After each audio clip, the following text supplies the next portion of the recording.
자, 구독자 여러분 안녕하세요. 책보입니다. 자, 지난 시간 약 1000년 전에 알 이드리시의 지도를 소개를 시켜드렸고요. 그 지도에 나온 바실라나 각종 지역명을 통해서 밝혀진 서쪽 신라 영토 영상을 올려드렸습니다. 자, 오늘은 그 바실라, 페르시아 왕자가 신라를 보고 기술한 그 쿠시나메 책에 대해서 좀 말씀드릴 건데요. 자, 이 책을 이제 간단하게 제가 이 텍스트를 읽고 설명해 드릴 수도 있습니다만, 아, 이 텍스트를 읽고 설명해 드리는 그런 부분들은 약간 제가 봤을 땐 초중고등학교 교과서나 참고서 읽는 방식이에요. 굉장히 순박한 행동이죠. 왜냐하면 어떤 글을 읽었을 때 그 글이 권위가 있고 올바를 거다라고 생각하는 전제 아래서 그거를 읽는 거거든요. 우리가 뉴스를 보거나 어떤 사회 현상을 접했을 때 그것이 다 올바른 정보냐? 아닐 수 있죠. 성인이라면 책을 봤을 때 이 책은 어떠한 의도로 기술됐는가, 어떠한 절차를 통해서 번역이 됐는가를 우선 알고 발췌를 하여 참조를 해야 될 것입니다. 자, 그러면 한번 이 책을 분석을 한번 해보겠습니다. 자, 뉴스를 볼 때도 마찬가지죠. 텍스트를 보고 이런 일이 있었어, 없었어, 순박하게 믿는 건 초중고등학교 그런 마인드고요. 우리는 그 뉴스가, 그 회사가 지금까지 발췌를 제대로 했는가, 진실을 다루는가, 교차 검토를 반드시 해야겠죠. 자, 이 책은 보시면 이 다르유시란 분과 이수 박사님이라 해야 될까요? 둘 다 박사님이죠. 둘 다 박사님이 공동으로 힘을 써서 나온 책인데요. 자, 이 쿠시나메는 고대 페르시아어로 적혀 있는 책입니다. 이 쿠시나메란 얘기는 이 예전에 이란이 사산조 페르시아거든요. 굉장히 거대한 국가입니다. 동부로는 인도까지, 서부로는 이집트, 굉장히 큰 국가죠. 그런 큰 국가가 패망을 하면서 신라로 그 페르시아 왕자가 이주를 하는 내용이거든요. 망명을 했다 다시 돌아가는 내용입니다. 자, 그래서 현재까지도 이 이란은 페르시아어를 씁니다. 이슬람 문화권이긴 하죠. 여러분, 이슬람 문화권, 그러니까 아랍어를 쓰죠. 아살람 알라이쿰 이런 거 있잖아요. 아랍어를 쓰는 국가들이 약 중동의 20개국이 넘어요. 다 공통 언어가 아랍어예요. 말이 똑같다는 얘기입니다. 우리가 이제 중미, 남미도 거의 다 스페니쉬 쓰잖아요. 스페인의 언어를 쓰잖아요. 브라질 빼고는요, 포르투갈어 빼고는 다 스페인어를 쓰는 것처럼 이 중동도 아랍어를 공용어로 쓰죠. 그 중에서 아랍어를 안 쓰는 나라가 있어요. 이슬람 문화권인데도요. 그게 이란이에요. 그리고 터키죠. 역사학적으로 보면 이 터키는 돌궐족이죠. 투르크족이란 말이에요. 고구려 서쪽에 있었던 동돌궐, 서돌궐, 그죠? 기마병, 기마민족이고요. 투르크족. 그래서 언어가 다릅니다. 터키어를 따로 써요. 그 다음에 이란 같은 경우는 페르시아인데요. 페르시아가 이제 인도 유럽계란 말이죠. 인종으로 봤을 때는요. 인도. 자, 그리고 또 그 이후에 이 몽골군, 원나라라고 해야 되나요? 이 영토가 넓으니까 오고타이 한국, 킵작 한국, 차가타이 한국, 일한국 이렇게 영토를 분리해서 다스리잖아요. 일한국이 지금의 일한, 이란이 되었다고 보는 게 맞는 것 같습니다. 언어가 달라요. 이란. 현재도 이란은 아랍을 우습게 보죠. 이란이 현재 미국의 이제 경제 조치 때문에 거의 왕따죠. 그리고 또 종교적으로도 이 아랍이 순위파, 시아파로 나눠지는데요. 이란은 다르죠, 또. 시아파죠. 굉장히 페르시아 사산조 왕조를 부활을 꿈꾸는 나라 중에 하나가 이란입니다. 그러면 언어가 다른데 고대 또 페르시아예요. 이게 어떻게 번역이 됐는가 한번 보시겠습니다. 여기 보시면 다르유시라고 이란 사람이에요. 이란 사람인데 딱 보니까 국립박물관장을 역임했구나. 역사에 관심이 많구나. 고대 페르시아를 조금 할 수 있나 이렇게 생각할 수가 있죠. 자, 그럼 이 책을 이제 써주신 이희수 박사님 어떤 분인가 보겠습니다. 한국 외대를 졸업했는데 터키 이스탄불 대학교에서 박사학위를 받았다. 아까도 제가 말씀드렸듯이 터키에서 박사학위를 받으면 터키어를 하실 수 있는 거예요. 아랍어가 아닙니다. 터키어를 하실 수 있는 거예요. 그런데 터키도 이슬람 문화권이다 보니까 이슬람어를 공부를 해야겠죠. 그래서 여기 보시면 이슬람 역사 문화 이런 것들 하신 거 보면 이슬람어를 어느 정도 하실 수 있다. 터키어 이슬람어. 그리고 또 워싱턴 대학교 방문 교수를 지냈다. 미국. 그럼 영어를 좀 하실 수 있다. 그러면 종합해 보면 터키어, 이슬람어, 영어를 조금 하실 수 있다.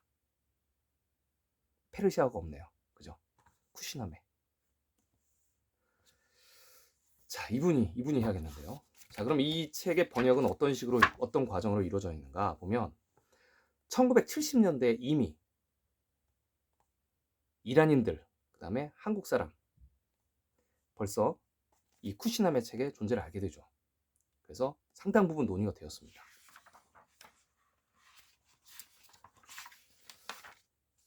자, 고대 페르시아어로 적혀있기 때문에 번역이 어려웠어요. 그래서 최고의 이란 학자들이 모여서 영어로 번역하기 시작합니다. 자, 이게 좀 문제죠. 이 이란의 역사학자들이 고대 페르시아어를 가지고 번역을 하고 있는데요. 우리가 이제 훈민정음 옛날에 조선 초기에 보는 훈민정음 번역한 거랑 거의 같은 느낌이 아닐까도 싶습니다. 번역을 하고 있는데 이 사람들이 아시아 역사를 제대로 알까요? 이게 막 바실라가 섬으로 나오고 그런단 말이죠. 그러면 섬은 이제 일본인가 이렇게 생각할 수도 있잖아요. 그죠? 자, 그래서 여기 이제 박물관장님이 이제 신라, 고구려 백제 신라에서 신라 들어봤으니까 서로 연락을 하시면서 알게 되는 부분이었다고 보여집니다. 어찌됐든 이란 학자들이 영어로 번역을 한 거를 다시 이제 내용을 번역을 한 책이죠. 재번역인 거죠. 자, 여기 이제 이희수 박사님의 공헌 자체가 그러면 이 책 쿠시나메가 어디 있냐 그랬더니 영국에 있죠. 2013년도에 보니까 영국 국립도서관에 있는 거예요. 그래서 공문이나 이런 걸 보내서 원본을 좀 필사본 원본을 좀 주십시오 해서 그때부터 이제 본격적으로 영어로 번역을 했다. 이렇게 보시면 될 것 같습니다. 그래서 외교부의 지원을 받아서 이 연구는 전적으로 이란 국립원장인 다르유시 박사의 공헌이다. 그래서 영어로 번역이 된 거를 여기 한국말로 번역을 한 거죠. 자, 이렇게 한 다리를 걸쳐서 번역이 된 책이기 때문에 오류가 있을 수밖에 없죠, 여러분. 이 책의 텍스트 하나를 가지고 아직까지는 완벽하게 번역된 게 아니기 때문에 논의를 한다는 게 조금 무리가 있습니다. 예를 들면 이런 것도 있어요. 그러니까 뭐 성경 같은 경우도 뭐 원래 성경이 이제 구약 성경, 신약 성경이 있으면 히브리어가 돼 있고 그리스어가 돼 있잖아요. 이거 자체가 원본을 가지고 해석한 게 아니고 중국어나 영어로 된 거를 또 번역을 한단 말이죠. 그러면서 많은 이제 해석의 다양한 차이가 발생이 되는 거랑 거의 똑같다고 보시면 됩니다. 자, 영어로 먼저 번역한 걸 번역을 했다. 자, 그래서 이제 쿠시나메가 무슨 뜻이냐면 이 나메가 책이라는 뜻인데 쿠시가 뭔지 잘 모르겠어요. 이 책에서도 굉장히 혼재되어 있어요. 아마 영어로 번역할 때 제대로 번역이 안 된 것 같습니다. 그래서 보시면 뭐 가끔씩 여기 이제 중국 옆에 이제 마친의 왕으로 등장한다든가 아니면 아랍의 왕으로 등장을 한다든가 그다음에 신라의 명칭 자체도 조금 통일성 있게 혼돈되어 있다 이렇게 보시면 될 것 같죠. 왜냐면 원문이 지금 영어로 된 표현도 아예 없거든요. 원문이 없고 그냥 개인적인 번역이라서. 자, 이런 일이 왜 있냐면 일반적으로 지금 한국 사학계가 안위하는 동안에 일본 그리고 중국 아이들 같은 경우는 영어로 본인들의 그런 역사, 그러니까 일뽕 중뽕이라고 그러죠. 그들이 만들어 놓은 역사를 전 세계로 다 영어로 번역해서 퍼뜨려 놨어요. 외국인들의 입장에서 대부분 보면 다 중국이에요. 옛날에 이제 중국 그러니까 대륙에 얼마나 나라가 많이 있었습니까? 그죠? 위구르란 나라도 있었고 이 당시에 신장 위구르, 그 다음에 뭐 토욕, 티벳도 있죠. 지금 다 중국의 식민지죠, 그죠? 몽골도 뭐 다 여러 가지 다양한 나라가 그 후에도 나타나고 하는데 얘네가 알 수 있는 건 지금 중국이다. 그러니까 다 대부분 국가들을 중국으로 표시를 하는 거죠. 번역 자체를. 이런 한계가 있습니다. 자, 여기도 보시면 말이죠. 그래서 이 내용들을 제가 이제 신라가 기술된 내용들 위주로 살짝 보여드리도록 하겠습니다.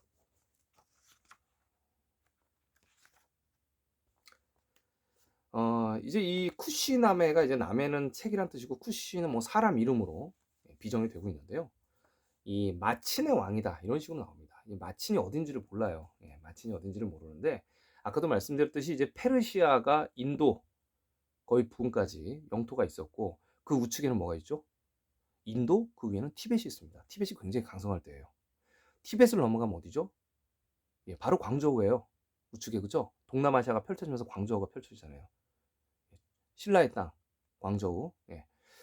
자, 백길이 바로 이어지거든요. 자, 그래서 그 가는 길에 마친이 있었던 거죠. 마친이 있다. 그리고 이제 신라를 기술할 때 섬의 일부는 바다에 접해 있고 각 도시들은 아름답고 많은 병사가 있고 그 병사가 많다. 이렇게 기술이 되어 있네요. 신라 얘기입니다.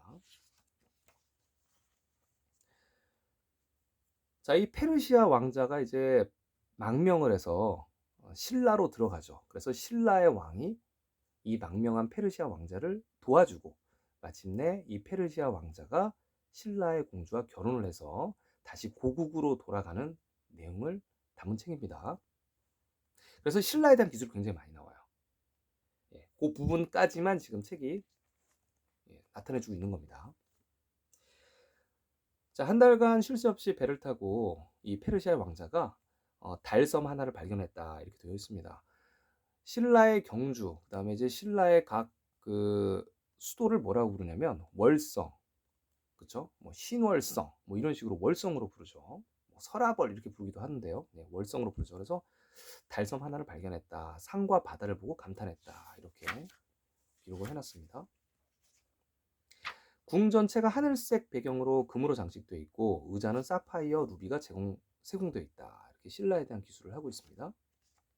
황금 옥자에 대한 내용 나오고요. 자, 그래서 이 페르시아 왕자가 이란인들을 데리고 신라에 도착을 합니다. 바실라에 도착을 했더니 그 바실라 왕이 테우르 왕이라고 하는데요. 테우르 왕이 또 어떤 왕인지는 제대로 잘 모르죠. 그래서 일단 클테. 왕은 이제 죽은 다음부터 그 대왕이라고 항상 하죠. 태왕이나 대왕으로 원래 부릅니다. 예, 부르고 그다음에 이제 죽은 다음부터 이제 무슨 후에 붙여지기 때문에 일단은 테우르 왕이 어떤 왕인지 정확히 모르나 일단 테우르 왕이 이렇게 대답을 했다네요. 그래서 뭐라고 얘기를 하냐면 신라에 대한 기술이 우리 선조들은 위대한 왕들이며 중국과 마친 여기서 중국에 대한 내용이 나오는데 이게 제가 원문을 좀 보고 싶어요. 예. 그리고 또 영어로 번역했을 때 얘네들이 그냥 막 차이나 치나 이렇게 썼을 수도 있단 말이죠. 뭐 어떻게 썼는지 잘 모르겠어요. 일단은 번역은 중국이라고 해놨는데 중국과 마친 이렇게 두 개의 나라가 나옵니다. 대부분 중국과 마친을 두려워하지 않고 신라는 자주적인 섬이기 때문에 우리들은 중국의 제후가 아니요라고 나옵니다. 자, 신라가 중국의 제후가 아니라는 기록이죠. 이게 이제 중국이란 말이죠. 자, 당나라와 당시의 신라, 그러니까 약간 통일신라라고 불리는 때라고 보면 됩니다. 통일신라는 아니고 사실 위에 이제 발해국이 있습니다. 고구려의 후를 전승한 발해, 대진국이죠.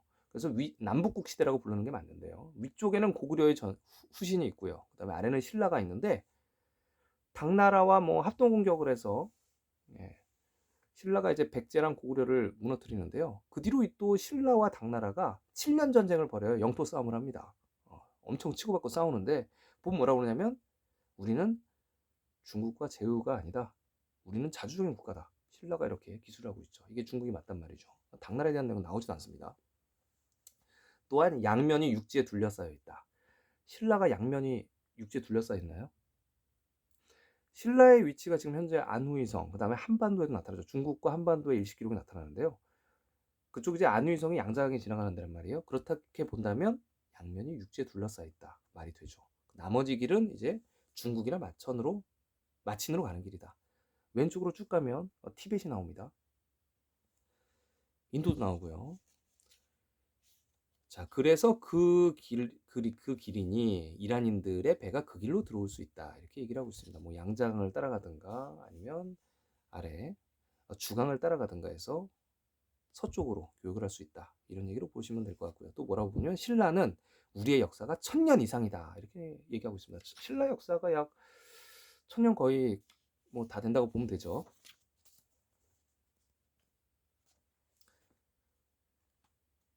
자, 그래서 여기 이제 또 이런 내용이 나오네요. 자, 쿠시라는 사람이 얘기를 하죠. 이제 신라 왕에게 야, 이게 그 페르시아 왕자가 왔으면 피난처를 제공하면 어떡하냐. 유일하게 우리의 적국인데 피난처를 제공한 유일한 자다. 신라 당신 왕이. 이렇게 보고 있죠. 왜 체포하지 않았나.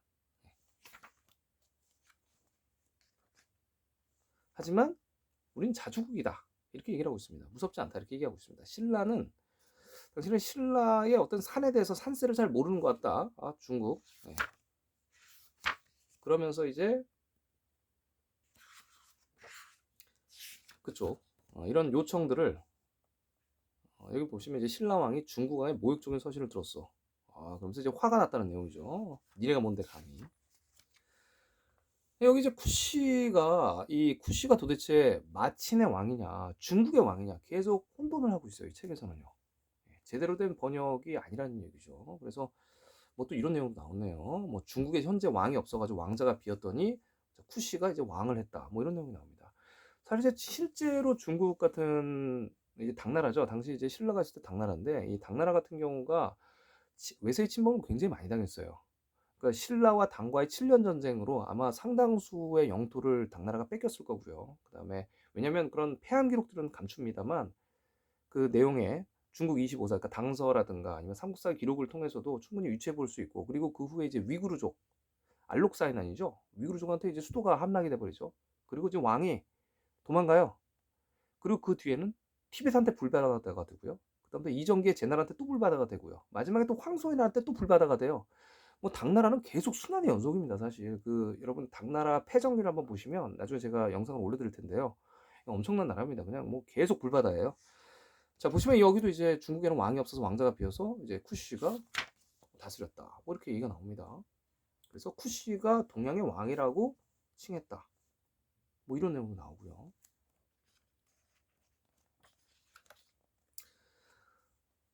자, 이제 페르시아 왕자가 신라에 있으면서 이제 여기 보시면 이제 신라 왕에게 80척의 배를 요청하고요. 병사 2만 명을 달라고 해서 뭐 전쟁을 벌이기도 하죠.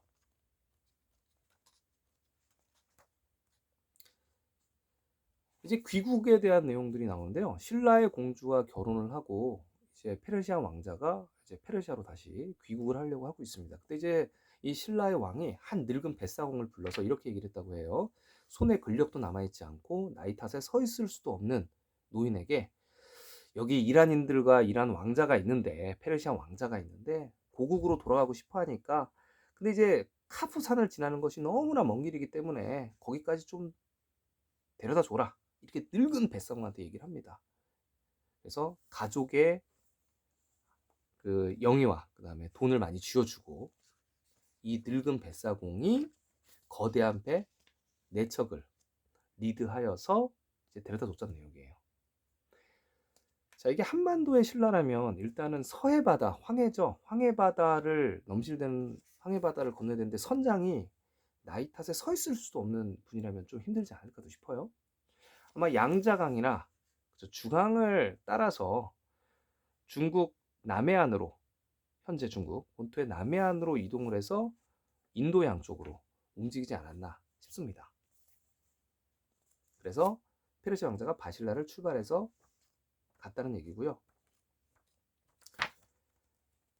뒤쪽에 이제 이 신라의 왕과 이제 또 마친, 뭐 중국 이런 관계가 나오는데요. 이 신라의 왕이 바다를 건너서 마친으로 갔다. 뭐 바다는 제가 이제 영상 속에 황하를 바다라고 불러라. 뭐 이런 기록이 있습니다. 사마천의 사계도 다 바다죠. 물이 있으면 다 바다라고 부르는 내용이 분명히 적혀 있죠. 중국 25서 정탕 사서예요. 그래서 뭐 양자강 근처에서 존재를 했으니까 신라가요. 서신라가 바다를 건너서 마친으로 가고 또 중국과 마친의 국경을 양탈을 하고 그래서 신라는 추후에 더 발전하였다. 그래서 마친의 원로들은 신라 왕과 동맹을 맺었다. 그래서 이제 쿠시의 존재가 앞에 기술한 것과 또 다르게 또 나타나죠. 그리고 신라의 왕이 바뀐 내용이 나오고요. 그리고 또 여기 또 뭐라고 나오냐면 그 바뀐 왕이 마친에서 또 왕자에 올랐다. 이런 식으로 기술이 되어 있습니다. 근데 내용이 이제 끝나는데요. 이게 그 고대 페르시아로 적혀 있기 때문에 영어로 번역을 했을 때 정확한 어떤 원문의 내용을 살려야 될 것 같고요. 그리고 이 번역하시는 분들이 약간의 동양사에 대한 이해가 좀 있어야 될 것 같습니다. 근데 그 이해를 얻는 데가 주로 이제 중국과 일본이 영어로 번역한 내용들이 거의 대부분이라는 얘기죠. 그래서 한계가 항상 있을 수밖에 없다. 이 쿠시나메에 대한 내용. 그래서 현재는 이제 이수 이 박사님이 쿠시나메에 관련돼 가지고 여러 강의를 하시는 거로 제가 알고 있는데, 이분도 역시 이제 역사가 우리나라 이제 식민사학계이기 때문에 번역이 한반도로 모든 게 맞춰져 있단 말이죠. 그래서 이 아랍의 서점을 보시면 이제 깐수가 어딘지도 모르시고 감숙성인데, 그죠? 그리고 또 여기 보면 이제 또 처용에 대한 내용이 나오는데, 처용은 티벳에서 쉽게 찾을 수 있어요. 예, 쉽게 찾을 수 있죠. 그래서 어 그런 여러 가지 이제 얘기들이 조금 개인적으로 봤을 땐 좀 부족하지 않나도 싶습니다. 아마 이 이슬람 문화가 굉장히 정착을 한 다음에 이 광저우 지방에 이제 아랍인들이 많이 살았단 말이죠. 그리고 이게 고려 때까지 이어지고요. 그다음에 조선 초기까지도 또 왕래가 잦은 왕래가 많이 이루어집니다. 그래서 앞으로 향후에 1차 번역, 그러니까 고대 페르시아어가 어떻게 어 영어로 번역이 정확하게 돼야 되고, 또 원문도 또 실어놔야 되고, 또 그 후에 어떻게 또 이 신라를 정확하게 기술했는지에 대한 연구가 좀 필요합니다. 이 책 가지고는 약간 좀 많이 부족합니다. 그냥 그 부분만 일부만 번역을 하신 책이기 때문에요. 추후에 좋은 번역본 나오기를 기대하고 있고요. 여러분 이제 책 지금까지 이 보신 것 외에 우리가 이제 알 이드리시의 지도에 이제 바실라를 찾았고, 그다음에 여러 가지 이제 그 신라, 그러니까 진한의 유민이라고 삼국사에 나와 있잖아요. 진한이죠, 신라가. 그리고 진한의 유민이라는 내용들이 사서에 많이 나옵니다. 그래서 진한이 진화예요. 예, 진화라고 부르잖아요. 진화가 뭡니까? 진화가 차이나요, 영어로 읽으면. 그렇죠? 그래서 진화의 유민이고, 네, 신라로도 읽고, 예, 이렇게 보시는 게 합리적일 것 같습니다. 그래서 영상에 추후에 더 자세한 영상들은 알 이드리시의 지도, 아니면 밝혀진 서쪽 신라를 참조해 주시고요. 또 여러분의 생각, 많은 댓글 달아주시기 바랍니다. 오늘 간단하게 이렇게 쿠시나메 책 소개해 드렸습니다. 자, 제대로 된 번역본이 앞으로 추후에 계속 연구되어서 나왔으면 좋겠습니다. 자, 오늘 여기까지 진행하도록 하겠습니다. 감사합니다.